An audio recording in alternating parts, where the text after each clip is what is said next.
తాకట్లో ఉన్న మీ బంగారాన్ని విడిపించి ఆ రోజు ఆన్లైన్ రేటుకి కొంటాం. Sharma gold company. అందరికీ నమస్కారం. నా పేరు మాధురి. మీరు చూస్తున్నది సుమన్ టీవీ నెట్వర్క్. ద్వాదశ రాసుల వారికి ఎలా ఉండబోతుందో తెలియజేయడానికి మనతో పాటు ఉన్నారు ప్రముఖ జ్యోతిష్య పండితులు బ్రహ్మశ్రీ నందిబట్ల శ్రీహరి శర్మ గురువు గారు. నమస్కారం గురువు గారు. వాగర్థ వివ సంపృక్తౌ వాగర్థ ప్రతిపత్తయే జగతః పితరౌ వందే పార్వతీ పరమేశ్వరౌ. ఆదిత్యాయ చ సోమాయ మంగళాయ బుధాయ చ గురుశుక్ర శనిభ్యశ్చ రాహవే కేతవే నమః. శృంగేరి జగద్గురు పీఠాధిపతులకి కంచి పీఠాధిపతులకి నమస్కారములు తెలియజేసుకుంటూ కార్యక్రమాన్ని ప్రారంభిద్దాం. గురుగారు, మీన రాశి వారికి ఓవరాల్ గా ఎలా ఉండబోతుందంటారు?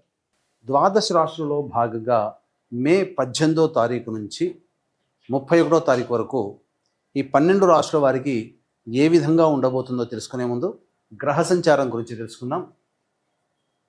మేషంలో బుధుడు, వృషభంలో రవి, మిథునంలో గురువు, అలాగే కర్కాటకంలో కుజుడు స్తంభించి ఉండడం. 18వ తారీఖు నుంచి రాహువు కుంభంలోను, కేతువు సింహంలోని సంచారం చేస్తుండడం. మీనరాశిలో శని శుక్రుల యొక్క సంచార ప్రభావం వెరసి చూసినట్లయితే వీక్షించేటువంటి ప్రేక్షకులకి ఒక అద్భుతమైనటువంటి యోగము ఈ మే 18, 19, 20వ తారీఖులో నుంచి చూసుకుంటే రాహుకేతుల మధ్య మొత్తము సప్తగ్రహాలు బంధింపబడి ఉండడం, కాలసర్పదోష ప్రభావము మే 18వ తారీఖు నుంచి ప్రభావం ప్రారంభమైంది. ఇక ఈ 18వ తారీఖు నుంచే గ్రహమాలికా యోగము 18, 19, 20వ తారీఖులో చూసుకుంటే గ్రహాలన్నీ వరుసగా ఒక రాశిలో ఒక మాలగా ఉండిపోయింది. 18వ తారీఖు నుంచి 20వ తారీఖు వరకు మొత్తం గ్రహాలన్నీ ఒక్కొక్క రాశిలో ఉన్నాయి. అనగా సప్తగ్రహాలు మొత్తము 1, 2, 3, 4, 5, 6, 7, 8 రాశుల్లో మొత్తము నవగ్రహాలు 8 రాశుల్లో స్థిరపడి సంచార ప్రభావం అనేటువంటిది ఉంది. కాబట్టి గమనించగలరు. ద్వాదశ రాశులలో చివరిదైనటువంటి మీనరాశిలో జన్మించినటువంటి వారికి మే 18వ తారీఖు నుంచి 31వ తారీఖు వరకు ఏ విధంగా ఉండబోతుందో తెలుసుకునే ప్రయత్నం చేద్దాం. ప్రధానంగా ద్వితీయ స్థానంలో బుధుడు యోగకారకుడే. కొన్ని సమస్యలు అనేటువంటివి ఉన్నప్పటికీ కూడాను అంత దోషాన్ని అయితే చేయనీయడు. ఇక తృతీయ రవి యోగాన్ని కలగచేస్తాడు. ముఖ్యంగా నిరుద్యోగస్తులకి ఉద్యోగం లభించే అవకాశాలు ఎక్కువగా గోచరమవుతున్నాయి. అలాగే ఆల్రెడీ ఉద్యోగం చేస్తున్నటువంటి వాళ్ళకి చేస్తున్నటువంటి సంస్థలో ప్రమోషన్లు రావడం కానీ, లేదా వేరే ఇతర సంస్థల్లో కనుక మీరు అప్లై చేసుకుంటే చక్కటి జీతభత్యంతో మీకు మళ్ళీ కొత్త ఉద్యోగంలో మీరు జాయిన్ అవ్వడం కానీ జరిగే అవకాశాలు గోచరమవుతున్నాయి. అన్ని విధాలుగా ఉద్యోగస్తులు సంతోషకరంగా జీవితాన్ని గడుపుతారు.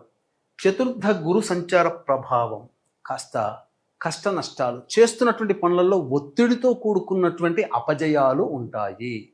కాబట్టి ఏం తెలియచేస్తుంది గురుగ్రహము? దైవ బలాన్ని పెంచుకోండి అని మీనరాశి వారికి తెలియజేస్తుంది. ఆ ప్రయత్నంలో మీరుండండి, మిగతా అన్ని కూడా సక్సెస్ అవుతారని చెప్పవచ్చు. ఇక పంచమ స్థానంలో కుజగ్రహ ప్రభావము, ఇది మొండితనము, మంకుపట్టు, ముక్కుసూటితనాన్ని ప్రదర్శించే స్వభావంతో ఉండడం వల్ల చాలా మటుకు అవకాశాలన్నీ దగ్గర దాకా వచ్చి మీ అంతట మీరే పోగొట్టుకుంటారు. అంటే ఎక్కిన కొమ్మను నరుక్కునేటట్టుగా మీ యొక్క స్వభావము ఈ కుజగ్రహ ప్రభావం వల్ల మీకు కలుగుతుంది. కాబట్టి జాగ్రత్తలు పాటించండి. ఇక రాహుకేతుల యొక్క ప్రభావం ఎలాగో అనుకూలంగానే ఉండబోతుంది, అన్ని విధాలుగా యోగదాయకంగా ఉంటుందని చెప్పవచ్చు. ఇక రాశిలోని శుక్రుడు చక్కటి స్థితిలో ఉన్నటువంటి కారణం చేత స్త్రీ సౌఖ్యము, దాంపత్య సౌఖ్యము, ప్రేమను కోల్పోయినటువంటి వాళ్ళు మళ్ళీ తిరిగి ప్రేమను పొందేటువంటి అవకాశము, అలాగే ఇతరులతో వాగ్వివాదాలు పొందినటువంటి స్థానంలో మళ్ళీ అందరితో కలుపుగోలుగా ఉండేటువంటి స్వభావము ఈ యొక్క 18 నుంచి 31వ తారీఖు వరకు మీనరాశిలో జన్మించినటువంటి వారికి కలగబోతుంది. అయితే జన్మశని ప్రభావం వలన ప్రతి ప్రయత్నంలో కూడా కొద్దిగా అనాసక్తి ఉంటుంది, బద్ధకం అనేది పెరుగుతుంది, పోస్ట్పోన్మెంట్ చేసుకుంటుంటారు. ఇది చాలా మటుకు మీకు ఉన్నటువంటి అపజయాలకి ప్రధాన కారణం ఈ శని ప్రభావం అని చెప్పవచ్చు. ఏతావాత చూసుకున్నట్లయితే ప్రధానంగా దైవబలం అనుకూలంగా లేకపోవడము, ముక్కుసూటితనము ఉండడము, అలాగే పోస్ట్పోన్మెంట్ వర్క్ ఉండడం, ఈ 3 అవలక్షణాలు మీ యొక్క అధోగతికి కారణమవుతాయి. కాబట్టి ఈ మూడింటిని పక్కకు పెట్టి పాజిటివ్ వే దృక్పథంతో మీరు ముందడుగు వేసి ప్రయత్నం చేయండి. గ్రహాలన్నీ కూడాను మీకు అనుకూలిస్తాయని చెప్పవచ్చు. ఇక విదేశీయానము విదేశీ విద్యకు సంబంధించి చేయ ప్రయత్నాలు కొలిక్కి వస్తాయి. చక్కగా విద్యార్థులు బాగా కష్టపడితే తప్ప ఫలితాలు పొందలేరు. కాబట్టి ఏదైనా కాంపిటీషన్ ఎగ్జామ్స్లు కనుక ఉన్నట్లయితే అంత సులువుగా మీరు తీసుకోకండి. కష్టపడడానికి ప్రయత్నం చేయండి. మీకు సులువైనదే అనిపించినటువంటి సబ్జెక్టు కూడా కష్టతరంగా మీకు మారవచ్చు. కాబట్టి ఏమాత్రం కూడా నిర్లక్ష్యము విద్య పట్ల విద్యార్థులు చెయ్యకూడదు. ఇది గుర్తుపెట్టుకోండి. ఇక వివాహం కావాల్సినటువంటి అబ్బాయిలకి అమ్మాయిలకి కష్ట ఫలితము మాత్రము చేత వివాహం కలుగుతుంది. అంటే ఎక్కువగా శ్రమ కోర్చాలి, ఎక్కువగా ప్రయత్నాలు చేయాలి పెద్దవాళ్ళు అని తెలియచేయడం జరుగుతుంది. ఇక సంతానం కోసం ఎదురు చూసేటువంటి వ్యక్తులు కాస్త సంయమనం పాటించి మంచి సమయం కోసం ఎదురు చూడడమే కర్తవ్యంగా పెట్టుకోండి. ఇప్పుడున్నటువంటి సమయం అనుకూలంగా లేదు అనే విషయాన్ని గమనించుకోవాలి. ఏదైనా సంతానం గురించి ఎదురు చూసేటువంటి దంపతులు కాస్త ఇబ్బందికరమైనటువంటి వార్తను వినాల్సినటువంటి పరిస్థితి ఏర్పడుతుంది. ఏతావాత రాహుకేతుల యొక్క ప్రభావం కూడా మిగతా గ్రహాన్ని కూడా కంట్రోల్ చేస్తున్నటువంటి కారణం చేత చాలా మటుకు శుభ ఫలితాన్ని ఇచ్చే గ్రహాలు కూడా మందకొడిగా ఫలితాలు ఇవ్వడం కారణం చేత మీరు అసంతృప్తికి లోనయ్యే అవకాశం ఎక్కువగా గోచరమవుతుంది. కాబట్టి దైవ బలాన్ని పెంచుకునే ప్రయత్నం చేయండి. వీక్షించేటువంటి ప్రేక్షకులకి గమనిక, ఈ మే 22వ తారీఖు రోజున హనుమత్ జయంతి సందర్భంగా శని మారినటువంటి సందర్భంగా మేష మిథున కర్కాటక సింహ కన్య వృశ్చిక ధనస్సు కుంభ మీన రాశిలో జన్మించినటువంటి వారికి శనిదోష నివారణము, అలాగే జాతకరీత్యా కలుగు విద్య వివాహ ఉద్యోగ దాంపత్య అనారోగ్య సమస్యల నివారణకి సంబంధించి దోష నివారణ కార్యక్రమం సర్వదోష నివారణ పూజల హోమాలలో భాగంగా చేయించి శక్తిపాతము చేయబడినటువంటి శంకరంగలి మాలను మీకు అందించడం జరుగుతుంది. అలాగే సరస్వతీ నదీ పుష్కరాల సందర్భంగా భార్య భర్త వైపు 3 తరాల్లో మరణించినటువంటి వారి ఆత్మతృప్తి కోసం బ్రాహ్మణుని కర్తగా పెట్టి పిండ ప్రదాన కార్యక్రమం తర్పణాది కార్యక్రమాలు జరిపించడం జరుగుతుంది. అలాగే తండ్రి వైపు 6 తరాలు తల్లి వైపు 3 తరాలలో కుటుంబాలలో ఏవైనా దుర్మరణాలు కనుక ఉన్నా పిండ ప్రదానాలు చేయలేకపోయినా, అలాగే ఈ సంబంధించినటువంటి కుటుంబ సభ్యుల మధ్య అవగాహన లేకపోయినా అవి పితృశాపాలు లేదా సర్పశాపాలు స్త్రీ శాపాలు అని చెప్పవచ్చు. వీటి ప్రభావం వలన అన్ని అవకాశాలు నోటిదాకా వచ్చి వెనక్కి వెళ్ళిపోతాయి. కుటుంబ సభ్యుల మధ్య అవగాహన ఉండదు. ముఖ్యంగా ఎక్కడ వేసిన గొంగడ అక్కడన్నట్టుగా ఉంటుంది.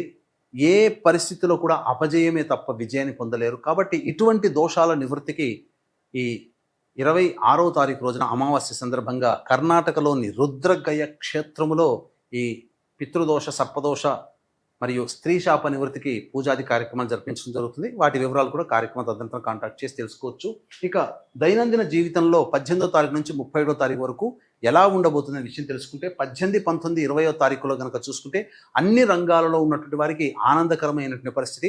చక్కగా వ్యాపారము అభివృద్ధి ఉంటుంది, ధనాదాయం కూడా చాలా చక్కగా ఉంటుంది, సంతోషకరంగా జీవితాన్ని గడుపుతారు. ఖర్చులకి మించిన ఆదాయం లభించడం ద్వారా అన్ని విధాలుగా సంతోషంగా ఉంటారని చెప్పవచ్చు. ఇక 21, 22వ తారీఖులో కనుక చూసుకున్నట్లయితే ప్రధానంగా మానసికమైన ప్రశాంతత లోపిస్తుంది. ఒక జిగ్జాగ్ లాగా ఉంటుంది. ఏ పని ఎందుకు కూడా ఆసక్తి ఉండదు. నిద్ర పట్టని పరిస్థితులు అనేటువంటివి ఉంటాయి. ఖర్చులు కూడా అధికంగా ఉంటాయని చెప్పవచ్చు. కాస్త అన్యాపదేశంగా ఉంటారంటే పరధ్యాసగా ఎక్కువగా గడపాల్సిన పరిస్థితి. 23, 24వ తారీఖులో చూసుకుంటే ప్రధానంగా బాధ్యతతో కూడుకున్నటువంటి పనులు నిర్వర్తించడం ద్వారా పెండింగ్లో ఉన్నటువంటి పనులను పూర్తి చేసుకుంటారు. ఒక రెస్పాన్సిబిలిటీని తీర్చుకున్న సంతోషంగా ఉంటారు. విందులు వినోదాల్లో పాల్గొంటారు. కుటుంబ సభ్యులతో ఆనందంగా గడుపుతారు. పాత మిత్రులను కలిసే అవకాశం గోచరమవుతుంది. 25, 26వ తారీఖుల్లో కనుక చూసుకుంటే తల్లి తరపు వారితో బంధువులతో వాగ్వివాదాలు చోటు చేసుకుంటాయి. కుటుంబ సభ్యులతో వాగ్వివాదాలు కలుగుతాయి. మనస్సు ప్రశాంతంగా ఉండదు. ధనము కూడా ఖర్చులు అధికంగా అవుతాయి. ఇక 27, 28వ తారీఖుల్లో నిరుద్యోగస్తులకి చక్కటి శుభవార్త వింటారు. ఆల్రెడీ ఉద్యోగం చేస్తున్న వాళ్ళకి మంచి ప్రమోషన్ లభించే అవకాశాలు గోచరమవుతున్నాయి. ధనపరమైనటువంటి సమస్యలు తీర్చుకుంటారు. సోదర సోదరీమణులతో సహాయ సహకారాలతో మీకున్న సమస్యల్ని పరిష్కరించుకోగలుగుతారు. అన్ని విధాలుగా ఆనందదాయకంగా ఉంటారు అని చెప్పవచ్చు. ఇక 29, 30 మరియు 31వ తారీఖుల్లో వాహనాన్ని నడిపేటప్పుడు జాగ్రత్తలు పాటించాలి. పరధ్యాసగా ఉండకూడదు. తల్లిగారి ఆరోగ్యం పట్ల శ్రద్ధ వహించాలి. వాహన మరమ్మతులకి గృహ మరమ్మతులకి ఎక్కువగా ఖర్చులు పెరుగుతాయని చెప్పవచ్చు. మరీ ముఖ్యంగా మీ ఆరోగ్యం పట్ల శ్రద్ధ వహించాలి. ఏ తర్వాత సాధారణమైనటువంటి ఫలితాలు ఈ మీనరాశి వారికి కలుగుతాయని చెప్పవచ్చు. ముఖ్యంగా స్త్రీలకు ఎలా ఉండబోతుంది అంటారు గురువుగారు? ఇక ఈ మీనరాశిలో జన్మించినటువంటి మహిళలు బాధ్యతలు పెరుగుతాయి, కానీ ఆ బాధ్యతలు పెరిగినంత విధంగా మీకు గౌరవ మర్యాదలు పెరగవు. కానీ అన్నిటికీ పెద్దతనాన్ని నెత్తిన వేసిన కారణం చేత కొన్ని పనులు సరిగ్గా నిర్వర్తించలేని కారణం చేత అవమానాలు ఎదుర్కోవాల్సినటువంటి పరిస్థితి వస్తుంది. కాబట్టి జాగ్రత్తలు పాటించండి. అనవసరమైనటువంటి బాధ్యతలను నెత్తిన వేసుకోకపోవడమే చాలా మేలు అనే విషయాలు గమనించాలి. ఇక వృత్తి వ్యాపారంలో ఉన్నటువంటి మహిళలు డబ్బులు అప్పుగా ఎవరికి ఇవ్వకండి, పెట్టుబడులు ఎక్కడా పెట్టకండి, ఎవరిని గుడ్డిగా నమ్మకండి. ఇది సమయం అనుకూలంగా లేదు. ఆల్రెడీ ఉద్యోగం చేస్తున్నటువంటి మహిళలకైతే ఆనందదాయకమైనటువంటి పరిస్థితిగా ఉంటుందని చెప్పవచ్చు. వివాహం కాని అమ్మాయిలకి కాస్త ఆలస్యంగా వివాహాలు కుదురుతాయి. సంతానం కోసం ఎదురు చూసే మహిళలు వాయిదా వేసుకోవడమే, సంతానం గురించి వాయిదా వేసుకోవడమే మంచిదని. ఆల్రెడీ గర్భవతులు కనుక ఉంటే డాక్టర్ సలహాల్ని తూచా తప్పకుండా పాటించండి. సమయం అనుకూలంగా లేదు కాబట్టి శరీరం ఆరోగ్యం పట్ల గర్భవతులు జాగ్రత్తలు పాటించాలి. తర్వాత ఈ మీనరాశిలో జన్మించినటువంటి మహిళలకి సాధారణమైనటువంటి ఫలితాలు ఉంటాయి. ఎక్కువగా ఇతరుల ద్వారా ఓవర్ ఎక్స్పెక్టేషన్స్ పెట్టుకోకండి అని చెప్పవచ్చు. మరి ఎలాంటి పరిహారాలు చేసుకుంటే అంత శుభం జరుగుతుంది అంటారు? ఇక ఈ మీనరాశిలో జన్మించినటువంటి వారికి సమస్యలు కనుక ఉన్నట్లయితే ఆ సమస్యల పరిష్కారం కోసం ప్రతిరోజు నవగ్రహాల చుట్టూ శివాయ నమః అంటూ 27 ప్రదక్షిణలు చేయడం, శివాలయంలో అర్చన జరిపించుకోవడము, ప్రతిరోజు కాలభైరవాష్టక పారాయణం చేయడం, ఇవన్నీ చేసుకుంటే చాలా మటుకు సమస్యలు తగ్గుముఖం పడతాయి. ఇప్పుడు చెప్పినటువంటి సమస్యల కంటే ఇంకా విభిన్నంగా మీ యొక్క జీవితం ఉందంటే మీ జన్మజాతకంలో నడుస్తున్నటువంటి గ్రహ దశాంతర దశల యొక్క ప్రభావాలు. కావున దగ్గరలోని మంచి ఉపాసనా పరులైనటువంటి జ్యోతిష్యుల్ని సంప్రదించి వారి సలహాలు సూచనలు కనుక పాటించినట్లయితే మరింత మెరుగైనటువంటి జీవితాన్ని పొందుతానని తెలియచేయవచ్చు. అలాగే మే 22వ తారీఖు రోజున హనుమత్ జయంతి సందర్భంగా జరిగే సర్వదోష నివారణ పూజల హోమాల్లో గోతనామాలు నమోదు చేసుకొని శక్తిపాతం చేయబడినటువంటి శంకరంగలి మాలని సొంతం చేసుకోవచ్చు. మరియు సరస్వతీ నది పుష్కరాల సందర్భంగా భార్యాభర్త వైపు 3 తరాల్లో మరణించిన వారి ఆత్మతృప్తి కోసం బ్రాహ్మణుని కర్తగా పెట్టి పిండ ప్రదానం తర్పణాది కార్యక్రమాలు జరిపించడం జరుగుతుంది. అలాగే తండ్రి వైపు 6 తరాలు, తల్లి వైపు 3 తరాల్లో ఏవైనా దుర్మరణాలు కనుక ఉన్నట్లయితే సోమవతి అమావాస్య రోజున కర్ణాటకలోని రుద్రగయ క్షేత్రంలో ఈ సంబంధించినటువంటి పితృదోష నివారణ కార్యక్రమాలు జరిపించడం జరుగుతుంది. అవకాశం ఉన్న వాళ్ళు వాటి వివరాలు కూడా కార్యక్రమ తదనంతరం కాంటాక్ట్ చేసి తెలుసుకోవచ్చు. గురుగారు, మీన రాశి ఫలితాలు తెలియజేసినందుకు ధన్యవాదాలండి. సర్వం శ్రీ ఉమామహేశ్వర పరబ్రహ్మార్పణమస్తు.